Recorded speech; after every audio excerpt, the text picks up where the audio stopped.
रानू चिड़िया अनाज की तलाश में उड़ते उड़ते दूसरे जंगल पहुंच जाती है। तभी उस जंगल में तेज बारिश शुरू हो जाती है। अब ये बारिश क्यों होगी?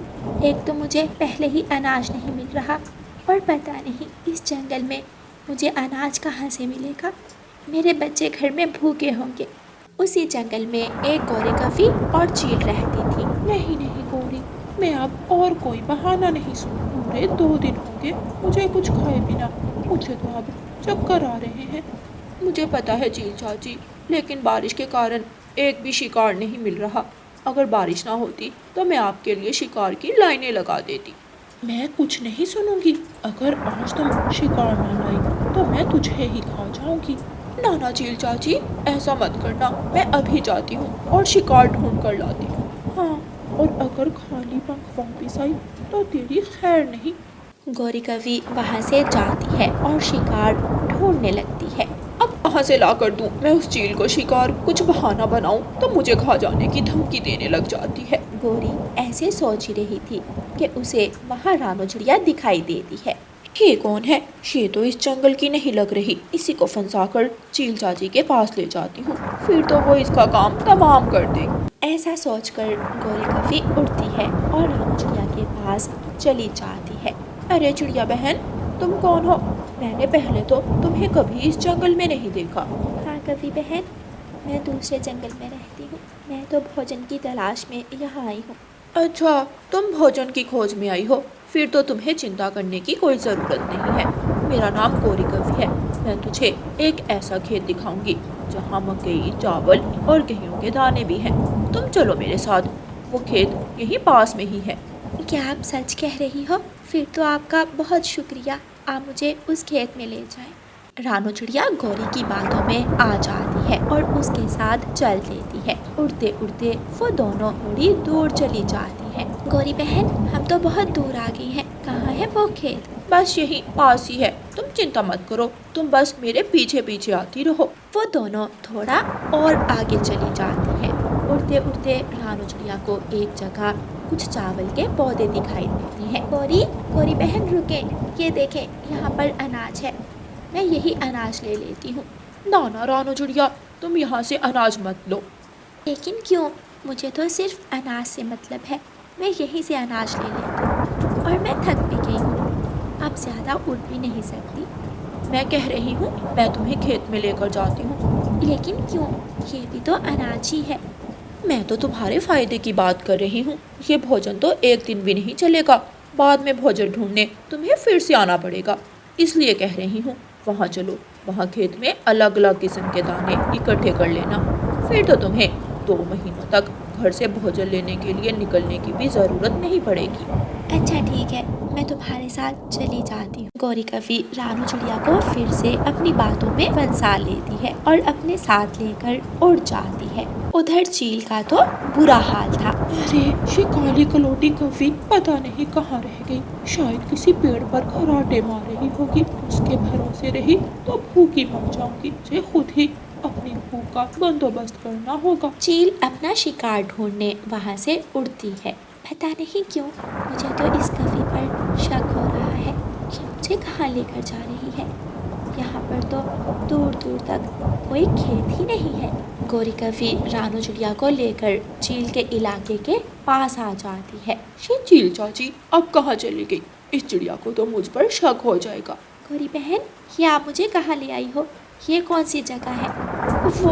वो तुम थक गई थी ना, इसलिए मैं तुम्हें यहाँ ले आई हूँ। खेत तो अभी थोड़ी दूर है।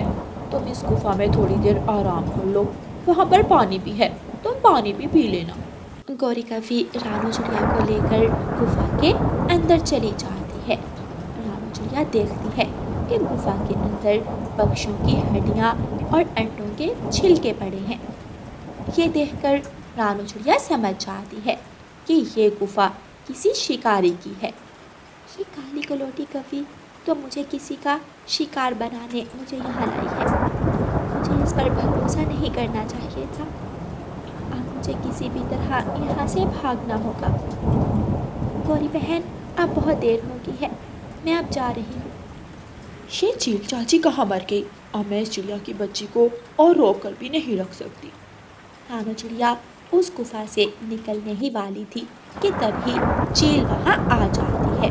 रुको रुको चिड़िया रानी, कहाँ जा रही हो? अभी तक तो मैंने तुम्हारा स्वागत भी नहीं किया। रानू चिड़िया चील को देखकर बहुत ज़्यादा डर जाती है।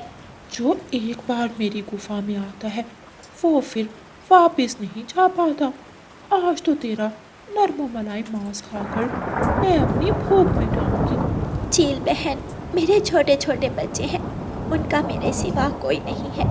तेरी कहानी सुनकर मैं तुझे जाने नहीं दूंगी, तुझे तो मैं खाकर ही रहूंगी।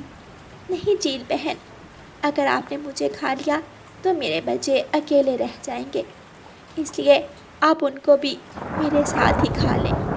वैसे भी मेरे जाने के बाद कोई और पक्षी उनका शिकार कर लेगा, तो आप ही उनको खा लो। अच्छा, कहाँ है तेरे बच्चे? मेरे साथ चले, मैं आपको वहाँ ले जाती हूँ। रानू चिड़िया, गौरी कवि और चील गुफा से निकलती हैं। रास्ते में एक पेड़ पर दो बड़े बड़े फल लगे थे। वो फल पेट खराब करने वाले फल थे। रानू चिड़िया वहाँ रुकती है। चील बहन, मेरे बच्चों को ये फल बहुत पसंद है, मैं अपनी जान देने से पहले उन्हें ये फल खिलाना चाहती हूँ। क्या ये फल मीठा है?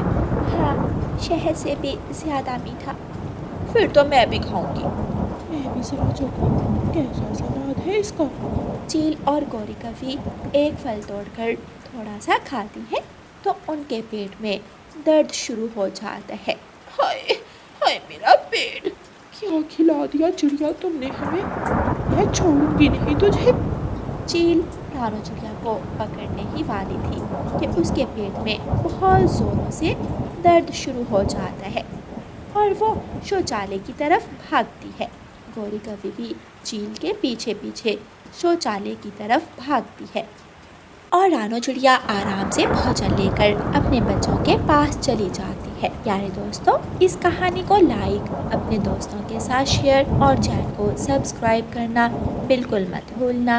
आपका धन्यवाद। सागर वाले जंगल में गुड़िया और सोनो दोनों अपने घर में अकेली रहा करती थीं, क्योंकि कुछ अर्सा पहले ही उनके मम्मा पापा का एक तेज बारिश में देहांत हो गया था। गुड़िया बड़ी थी और समझदार भी, वो बड़ी से बड़ी मुश्किल का आसानी से हल निकाल लेती थी, जबकि छोटी बहन चंचल, मासूम और भोली शक्ल की थी और वो बहुत खूबसूरत थी, अपनी बड़ी बहन की तरह।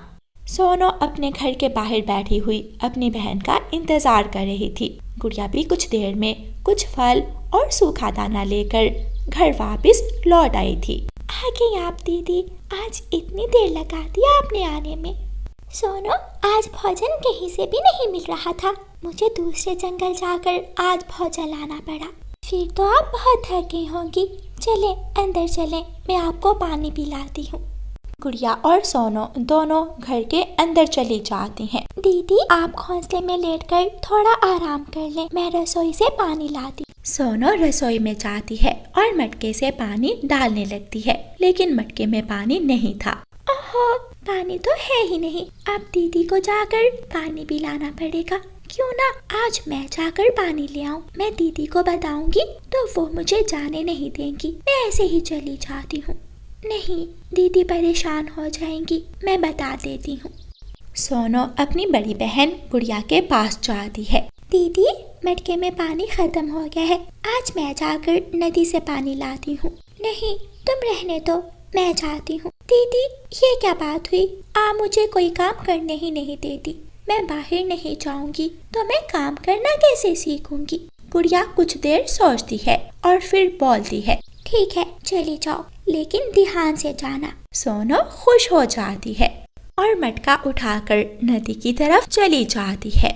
सोनो नदी से पानी का मटका भरती है और घर की तरफ वापस लौटने लगती है कि लूसी कबूतरी वहाँ आ जाती है। सोनो बेटी, कैसी हो और तुम्हारी दीदी कैसी हैं? मैं ठीक हूँ और वो भी ठीक है। आज दीदी बहुत ज़्यादा थक गई थी, क्योंकि आज उन्हें भोजन लेने दूसरे जंगल जाना पड़ा था। अच्छा लूसी आंटी, अब मैं चलती हूँ, दीदी मेरा इंतज़ार कर रही होंगी, मैं थोड़ा भी लेट हो गई तो वो परेशान। सोनो वहाँ से उड़ जाती है और अपने घर वापस लौटती है। लूसी भी अपना मटका पानी से भरती है और घर की तरफ वापस लौटती है। लूसी कबूतरी अपने घर जाती है और मटका रसोई में रखकर अपने कमरे में आ जाती है। ले आई पानी, आज बड़ी जल्दी वापस आ गई। नदी पर आज कोई नहीं था बातें करने के लिए। लूसी हंसने लगती है और कहती है, सोनो आई थी आज नदी पर पानी लेने। उसने तो तुमसे बातें नहीं की होंगी, वो तो जल्दी ही वापस चली गई होगी। हाँ कबूतर जी, गुड़िया और सोनो में कितना प्यार है। दोनों बहनें कितना मिलजुल कर रहती हैं। जब से रानो और मानो भाई का देहांत हुआ, दोनों बहनों ने मिलकर बहुत अच्छे से अपना घर चलाया है। पूरे जंगल में सोनो और गुड़िया के प्यार की बातें हुआ करती थीं। कालू कौवा और गौरी कौवी भी अपने घर में बैठे यही बातें कर रहे थे। अरे ओ डोली, चुप हो जाओ, क्या हो गया है तुम्हें? तुम दोनों बहन भाइयों को जब देखो तुम दोनों की चिक चिक लगी रहती है। उधर वो गुड़िया और सोनो है, दोनों मिलकर इतने प्यार से रहती हैं। कभी उनके घर से कोई आवाज सुनाई दी है?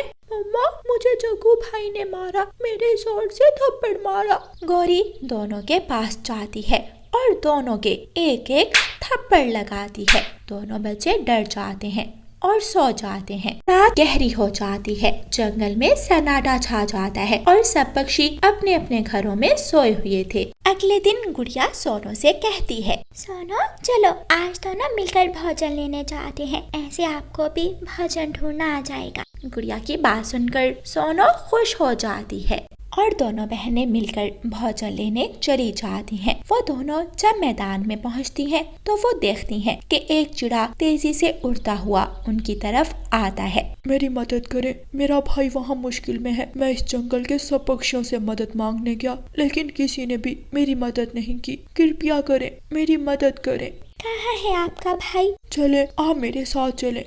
वो सब वहाँ से उड़ते हैं और उस चिड़े के भाई के पास पहुँच जाते हैं। वो एक हवाई मोटर के नीचे आया हुआ था। वो सब मिलकर उस हवाई मोटर को दूसरी तरफ गिराते हैं और उस चिड़े को बाहर निकालते हैं। गुड़िया और सोनो उन दोनों को देखकर एक दूसरे का मुंह देखने लग जाती हैं। हमें हर कोई देखकर ऐसे ही हैरान होता है, क्योंकि हम दोनों की शक्लें आपस में बहुत मिलती हैं। ठीक है, अब हम चलते हैं। आपका बहुत बहुत धन्यवाद। वो दोनों चिड़े वहाँ से उड़ जाते हैं। घर जाकर वो दोनों अपनी मम्मा को सोनो और गुड़िया के बारे में बताते हैं। मम्मा, हम दोनों भाई उनसे शादी करना चाहते हैं। शुक्र है बेटा, आप दोनों को भी कोई पसंद आया। मैं सुबह ही जाऊंगी और उनकी माँ से बात करके आऊंगी। कहाँ है उनका घर? लेकिन हमें तो उनके घर का पता ही नहीं। वो बड़े पेड़ पर बैठी थी, उसके आसपास होगा उनका घर। अगले दिन चिंटू और बबलू की मम्मा अपने नौकर के साथ हवाई मोटर में बैठकर उस जंगल की तरफ जाती है और जंगल वालों से पूछते पूछते गुड़िया और सोनो के घर तक पहुंच जाती है और घर के अंदर चली जाती है। बेटी, आप दोनों की मम्मा कहाँ है? मैं आपकी माँ से मिलना चाहती हूँ। ये सुनकर गुड़िया और सोनो उदास हो जाती हैं और दोनों की आंखों में आंसू आ जाते हैं। गुड़िया रोते हुए बोलती है, आंटी, लेकिन आप कौन हैं? आपसे पहले हम कभी नहीं मिली और हमारे मम्मा पापा दोनों इस दुनिया में नहीं हैं। माफ करना बेटी, मैं नहीं जानती थी। इतने में हरियाली तोती उनके घर आ जाती है। आप कौन हैं? क्या लगती हैं आप इन दोनों की? मैं इन दोनों की माँ की पुरानी सहेली हूँ। बेटी, मुझे थोड़ा पानी तो ला कर देना। गुड़िया रसोई में पानी लेने चली जाती है और सोनो भी गुड़िया के पीछे चली जाती है। फिर वो चिड़िया हरियाली तोती को सारी बात बताती है। बहन, गुड़िया और सोनो बहुत अच्छी हैं। अगर आपके बेटों की शादी इनसे हो गई तो आपका घर स्वर्ग बन जाएगा। मैं गुड़िया और सोनो से पूछ कर आती हूँ।